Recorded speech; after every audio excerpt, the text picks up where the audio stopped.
თბილისის მერიის შემდეგ პარლამენტს სახალხო დამცველი უჩივის. ომბუდსმენის არჩევანი საკონსტიტუციო სასამართლოში უკვე გადაგზავნილია. საქმე იმ კანონს ეხება, რომლის მიხედვითაც არჩევნების შემდეგ თვითმმართველობებში დასაქმებულ საჯარო მოხელეებს უმუშევრობა ემუქრებათ. უმრავლესობა მათ მიერვე მიღებულ ცვლილებებს სტრუქტურული რეორგანიზაციის აუცილებლობად ხსნის. მომჩივანები კი დასაქმებულთა უფლებების დარღვევაზე ამახვილებენ ყურადღებას.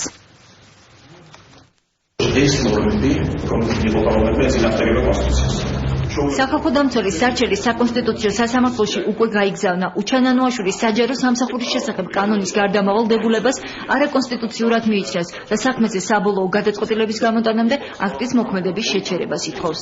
კონსტიტუცია კრძალავს საჯარო მოხელეების უკანონო გათავისუფლებას თანამდებობიდან.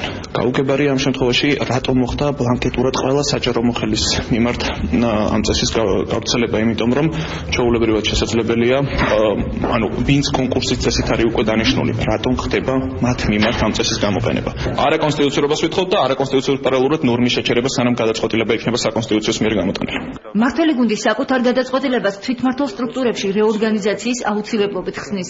პარლამენტმა კანონი 5 თებერვალს მიიღო. სადაო აქტის მიხედვით 2014 წლის არჩევნების შემდეგ ადგილობრივი თვითმმართველობის ყველა მოხელე დროებით მოვალეობის შემსრულებლად ჩაითვლება და ისინი უფლებამოსილების მიღებას შესაბამის თანამდებობაზე კონკურსში მონაწილეობის შემდეგ შეძლებენ. ჩვენ არ მიგვაჩნია, რომ ეს არის ანტიკონსტიტუციური კანონი, რამდენადაც ეს არის რეორგანიზაცია და არა განთავისუფლება ამ თანამშრომლების. შეიცვლება საშტატო ერთეულებიც, შეიცვლება სამსახურებიც და ეს არის რეფორმიდან გამომდინარე რეორგანიზაცია.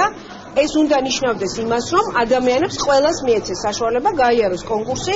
მმართველი გუნდის არგუმენტები მიუღებელია ნაციონალური მოძრაობისთვის. ოპოზიცია ვარაუდობს, რომ ხელისუფლება კანონს საკუთარი აქტივისტების დასაქმებისთვის გამოიყენებს.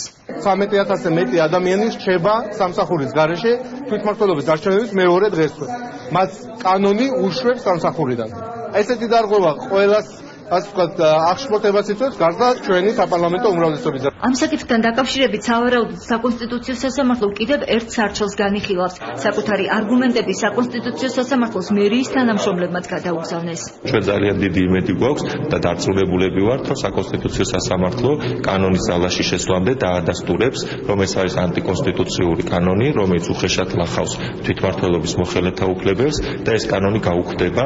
საჯარო სამსახურის შესახებ კანონით პარლამენტის მიერ დამტკიცებული გარდამავალი დებულება ძალაში 1 ნოემბერს უნდა შევიდეს.